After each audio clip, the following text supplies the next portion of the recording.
Agora que você viu o vídeo 1 de nossa aula e já está arregaçando em forças termomoleculares, eu vou te mostrar aquilo que eu te prometi, que é como isso vai estar envolvido e relacionado com química orgânica.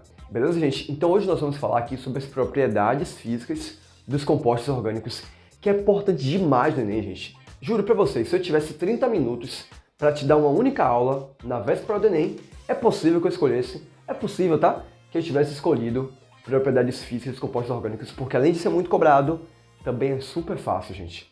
Então se liga que agora a gente vai pegar tudo que você aprendeu da aula 1 e nós vamos aplicar em química orgânica e isso vai te ajudar a acertar mais questões de química no Enem e no seu vestibular também. Galerinha, agora se você não assistiu o vídeo 1, tá?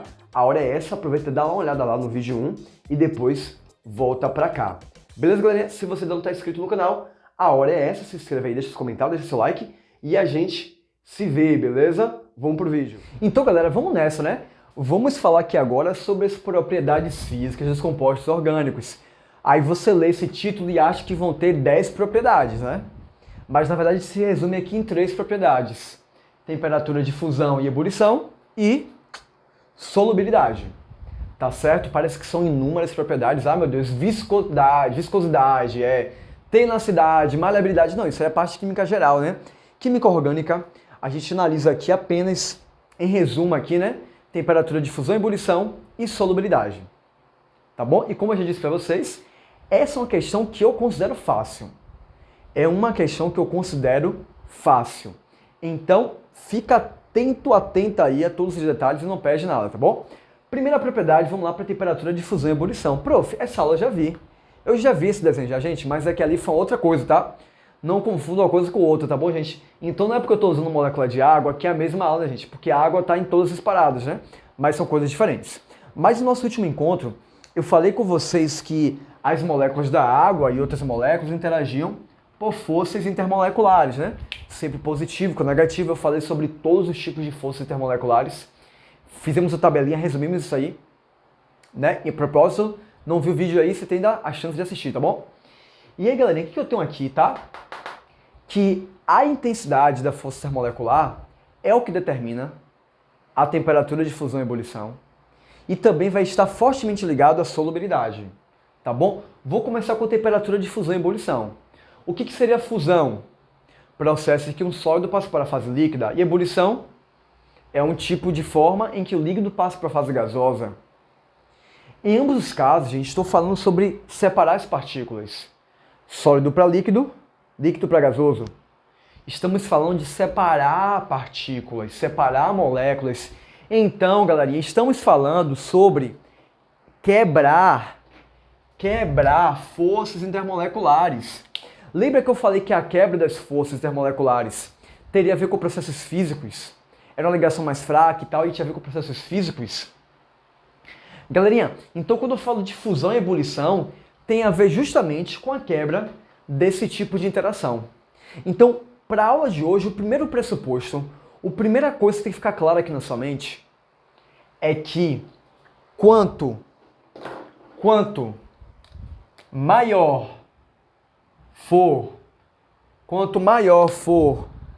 a intensidade,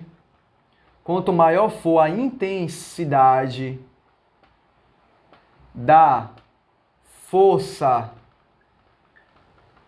intermolecular, quanto maior for a intensidade da força intermolecular, beleza, gente? Maior tende a ser a temperatura de fusão e ebulição. Por que tem uma substância, galera, cuja temperatura de fusão e ebulição é de 100 graus Celsius e outra é de 20 graus Celsius? Galerinha, porque é de 100 graus Celsius, que tem maior temperatura de fusão e ebulição, tem moléculas interagindo mais fortemente. E a de menor temperatura de fusão e ebulição é aquela que tem moléculas que interagem pouco, é mais fácil separar, é mais fácil romper as forças termomoleculares. E tudo que eu vou falar aqui agora não vai fazer sentido se isso não estiver claro, gente.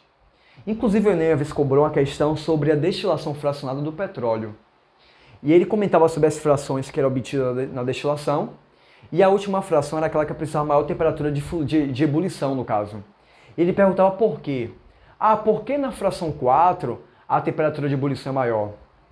E a resposta era que era maior porque haveria maior interação entre as partículas. Beleza? Não esqueça disso, tá, gente? Quando eu falo de ebulição, está atrelado diretamente à intensidade da força intermolecular. Tá bom? Então, a gente vai falar aqui sobre várias formas de saber se a força intermolecular é mais ou menos intensa. Mas é sempre esse o ponto que define a temperatura de fusão e ebulição. Galerinha, antes de avançar para o próximo tópico, eu quero te lembrar também de uma coisa, tá bom? Maior temperatura de fusão e ebulição indica uma substância com menor volatilidade. Volatilidade. Como assim? Uma substância volátil é aquela que facilmente vira vapor, tá, gente? Vira vapor com facilidade. Se a sua substância tem alta temperatura de fusão e ebulição, ela tem dificuldade de virar vapor, então ela é pouco volátil. E aí eu poderia pegar o inverso também, né?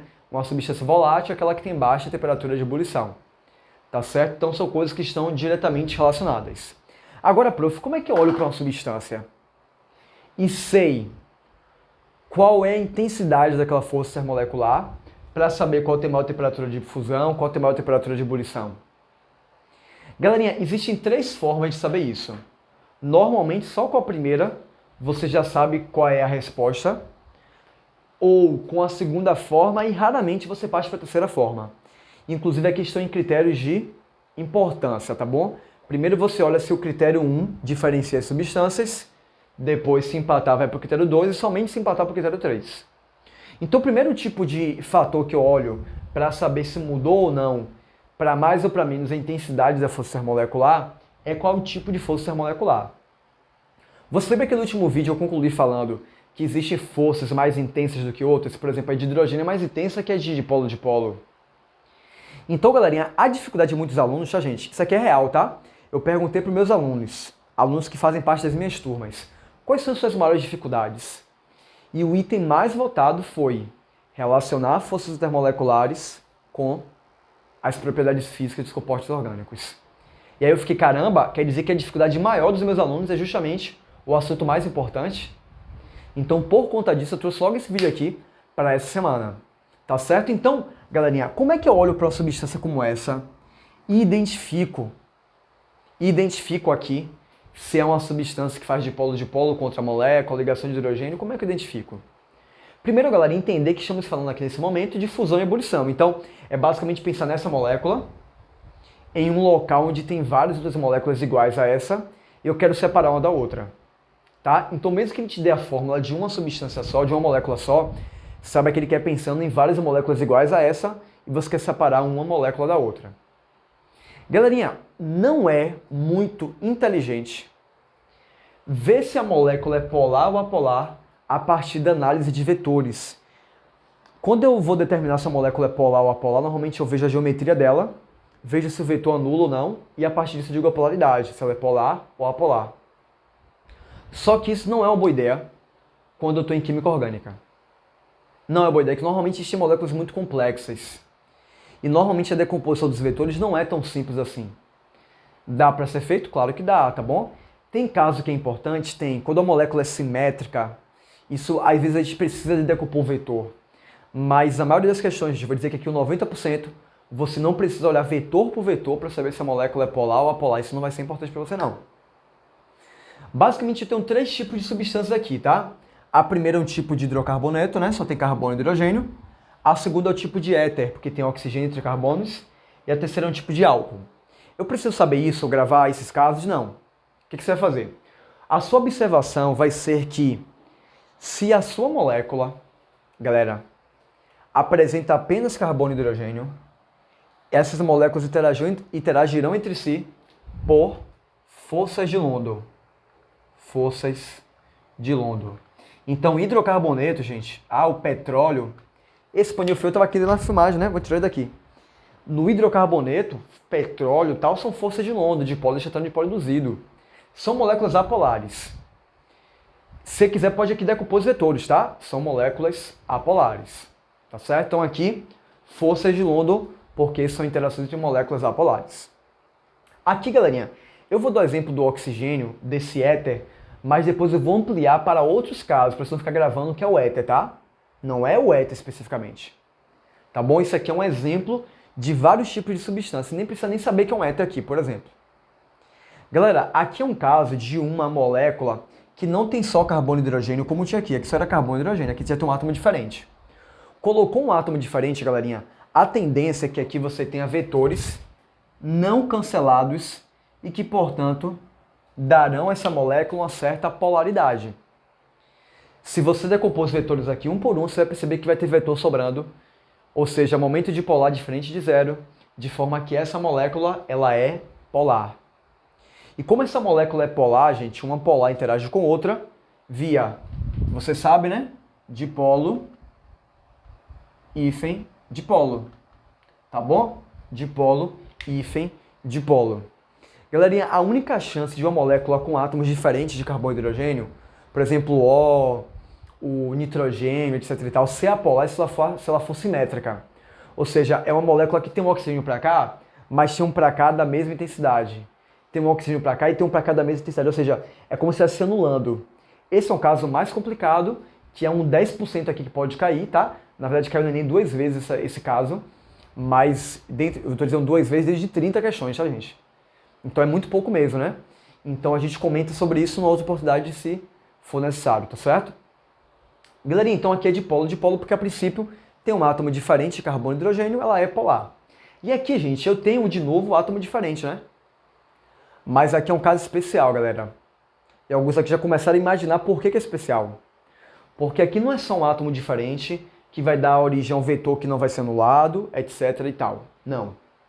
Aqui é um caso de um átomo diferente, que é o O, e está ligado a quem? Ao H. Aqui é aquele caso daquela molécula que tem FON ligado a H. H-FON. Quando o hidrogênio está ligado ao O ou ao N, né? Ligado ao flúor não vai acontecer na substância orgânica, tá? Mas é o hidrogênio ligado ao oxigênio ou ao nitrogênio, galera. É uma polar especial, que nós chamaremos de ligação de hidrogênio. Aqui nós chamamos de ligação de hidrogênio, galera. É um outro tipo de interação. Tá bem? É um outro tipo de interação, chamamos de ligação de hidrogênio. Então, aqui a intuição, gente, talvez seja você querer olhar vetor por vetor, mas em orgânico isso não é muito útil para 90% dos casos. O que você olha? Tem um átomo diferente de carbono e hidrogênio. Opa!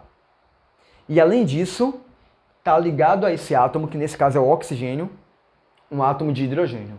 Se é uma substância orgânica com H ligado a FON, você já sabe que é a ligação de hidrogênio. Beleza, galerinha? Então, olha só, galera, nós comentamos justamente que existe uma ordem aqui da intensidade dessa força. E eu falei que a ligação de hidrogênio tendia a ser mais intensa, que é a dipolo-dipolo, que tendia a ser mais intensa que as forças de London. Não é verdade? Se não está lembrado disso, volta no vídeo da aula passada, tá? No finalzinho a gente comentou sobre esse ponto aí. Então, como aqui a ligação é mais forte, a interação é mais intensa, a temperatura de fusão e ebulição tende a aumentar. E é por isso, galerinha, que nesse caso, para a direita dos meus exemplos, aumenta a temperatura de fusão e ebulição.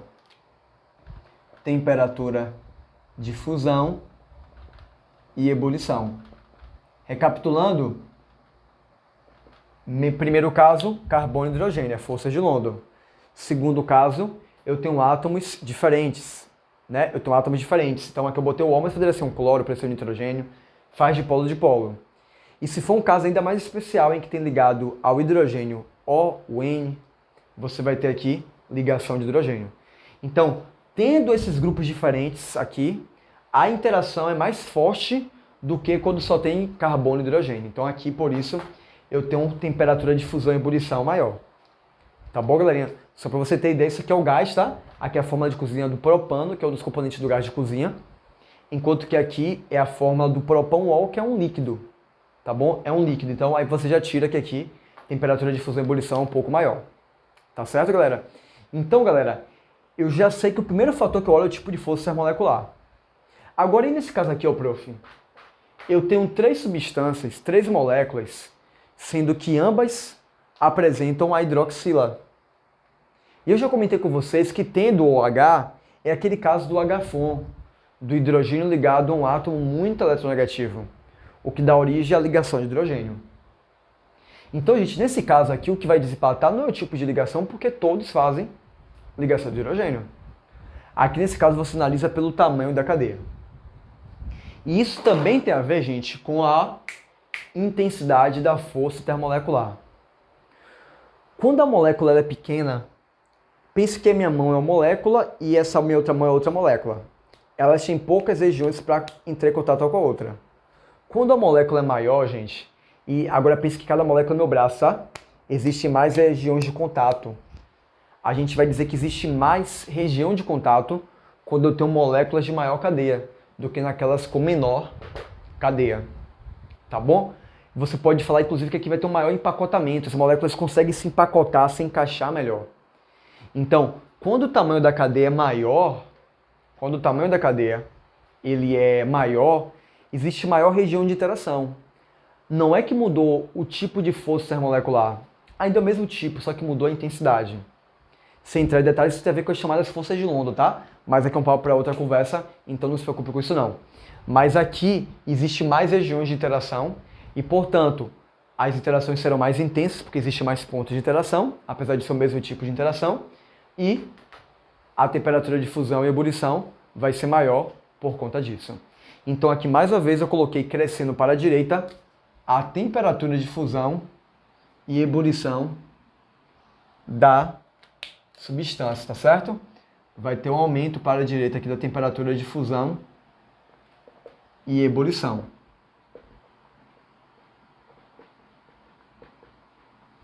Tá bom? Galerinha, então, você só olha o tamanho da cadeia, se empatou aqui, tá? Pegou o mesmo tipo de grupo funcional, você vê que é muito semelhante, então aí você já começa a olhar o tamanho da cadeia. Então aqui que tem mais carbonos, interage melhor do que essa de cá que tem 4 apenas, e aqui que tem 2 apenas. Galera, em último caso, tá? Em último dos últimos casos, se empatar aqui e se empatar aqui, desempata com o número de ramificações. Aquela que tiver menor número de ramificações, gente, tem maior região de contato. A de menor número de ramificações, a de maior número de ramificações tem menor região de contato. Porque aqui, se você reparar, ela tem esse tamanho. Porque os carbonos que ela tem estão meio que para cima, para o lado aqui, ele não ajuda muito a interagir uma molécula com outra. Agora, a de cá, você já tem essa cadeia um pouco mais linear, um pouco mais normal, com menos ramificações. Fica mais fácil que ocorra interações. Tá bom? Então, para a direita aqui, vai mais uma vez crescer a sua temperatura de fusão e de ebulição, tá bom? Temperatura de fusão e ebulição, crescendo aqui para a direita. Tá bem? Temperatura de fusão e ebulição aqui, crescendo, galera, para a direita. Então, vamos recapitular? O que é que influencia na temperatura de fusão de uma substância ou de ebulição? A intensidade da força termomolecular. O primeiro ponto que você faz é comparar os tipos de força termomolecular, se tem somente carbono e hidrogênio, se tem um átomo diferente e, por fim, se tem H-FON. Se empatou, tamanho da cadeia. Quanto maior, mais interação. Número de ramificações. Quanto menos ramificações, maior região de contato e, portanto, maior temperatura de fusão e ebulição. Ok, galerinha?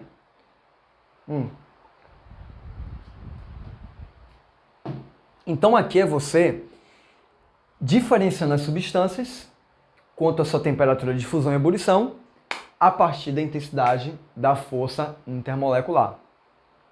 Tá, beleza?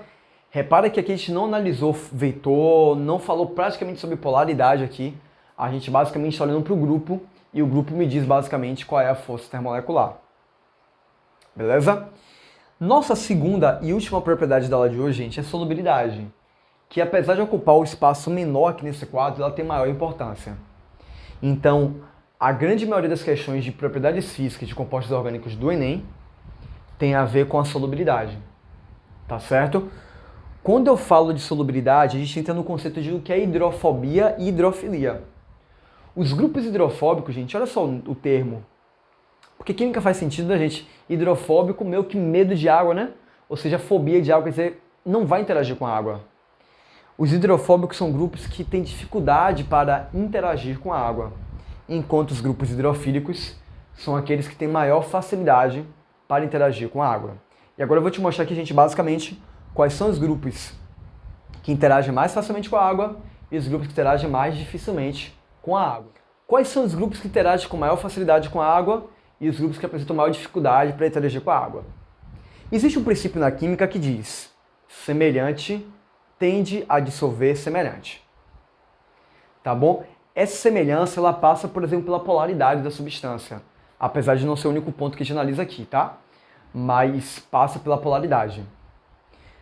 Basicamente, galera, eu vou colocar como grupos hidrofóbicos os que não interagem muito bem com a água, ou seja, são muito pouco semelhantes à água.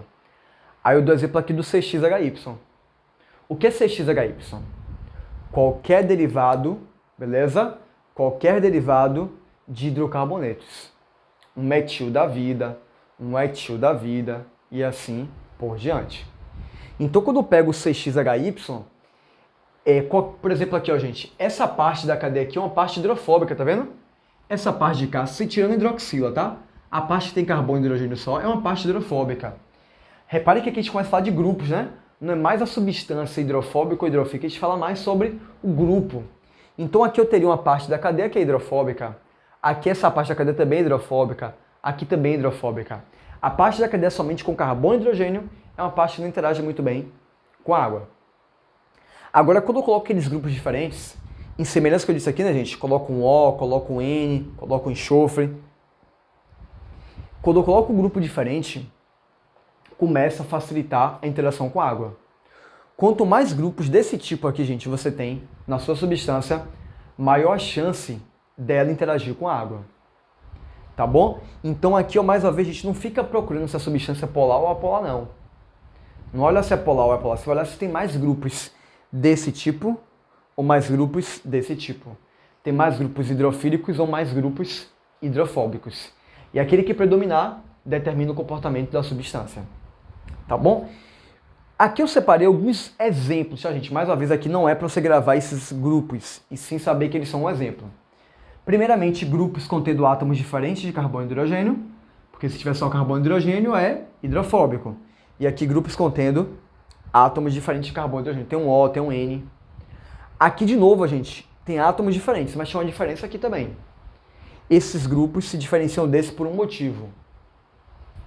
Esses grupos aqui, ó, se diferenciam desses por um motivo. E mais uma vez, não é para você gravar que é hidroxila ou que é o amino, não. O que você vai fazer é basicamente olhar para a estrutura e tentar reconhecer que se ligado ao H tiver um FON, é um outro grupo que é ainda mais hidrofílico. Beleza? Aqui tem átomos diferentes, beleza? Aqui tem átomos diferentes e aqui tem O, ou N, ou F ligado a hidrogênio. Então, esses de cá são mais intensas interações com a água. Vou te mostrar por quê, tá? Os de cá podem fazer até ligação de hidrogênio com a água. Por quê? Porque se eu pegar aqui a água, por exemplo, galera... Opa! Se eu pegar a água aqui, por exemplo... A água já é o H-FON. Então, se estiver ligado ao O, ao N, é o outro FON que eu preciso, entendeu? E aqui eu teria ligação de hidrogênio entre esses grupos orgânicos e a molécula da água, teria ligação de hidrogênio. Agora, se for o de cá, é mais intenso ainda, porque além do H da água, tem um H também ligado à FON da própria substância orgânica. Entende, galerinha? Aqui é um pouquinho mais intensa a interação. Esses grupos tendem a ser mais hidrofílicos do que esses grupos, apesar de que ambos fazem, com a água, ligação de hidrogênio. Lembre que aqui faz hidrogênio, mas aqui não. Por quê? Porque aqui não é ligado à água, é ele com ele mesmo, a temperatura de fusão e ebulição. Aqui que é com a água tem H, então permite a interação desse tipo com esse tipo de grupo. Tá bom? Mas se for um outro grupo, gente, se for diferente disso aqui, mas que tiver um átomo diferente também, você já sabe que é ligação de hidrogênio. E se tiver um átomo diferente, como o O e o N ligado ao H, a interação é mais forte ainda. E por fim, galerinha, eu posso ter íons. Se eu tiver íons, tá certo? Se tiver carga negativa, carga positiva na substância orgânica, ela interage com a água via íon dipolo. Tá bom? Também comentando isso no último vídeo, né? Se tiver um íon ligado a uma molécula polar, a interação é do tipo íon dipolo. Então, aqui são grupos hidrofílicos, contrastando com os grupos hidrofóbicos, E o ponto é que para a direita está crescendo mais ainda a hidrofilia, a facilidade, a capacidade de interagir com a água. Hidrofilia aqui para a direita, porque aqui é um dipolo, né, gente? E um dipolo é mais forte que as ligações de hidrogênio. Então a hidrofilia cresce para lá, tá? Aqui faz hidrogênio com água, faz, mas não é tão tenso assim. Aqui faz mais intensamente ligação de hidrogênio com a água, e aqui faz íon dipolo com a água, por isso a interação ela vai ser maior e por isso maior hidrofilia. Tá bom, galerinha? Então aqui basicamente o que a gente viu foram as propriedades físicas dos compostos orgânicos associando as forças intermoleculares. Tá bom, gente? Então aqui o seu principal objetivo não é, tá bom? O seu principal objetivo aqui não é olhar polaridade, olhar geometria, mas sim reconhecer. É só carbono? Ou tem um átomo diferente? Ou tem H-FON? É só carbono e hidrogênio? Ou tem átomos diferentes? Ou tem H-FON? Ou tem íon? Então, galera, eu não quero que você termine essa aula aqui de hoje e tente gravar esses grupos, porque isso não vai te ajudar. O ponto é entender quais são os pontos. Somente carbono e hidrogênio, átomos diferentes ou hidrogênio ligado a FON. Belezinha, galerinha? Então, esse aqui é um dos assuntos mais importantes para o Enem. Cai bastante, eu espero ter ajudado você agora a entender bem qual é a diferença, então, de falar de força termolecular na química inorgânica, que foram os exemplos da última aula, e falar de química orgânica relacionando com forças termoleculares. Tá bom? E aí, se você gostou do vídeo, não esqueça de se inscrever, compartilhar com sua galera, me seguir aí também, deixar seu comentário e a gente se vê no próximo encontro. Tá bom, galerinha? Um grande abraço, até a próxima.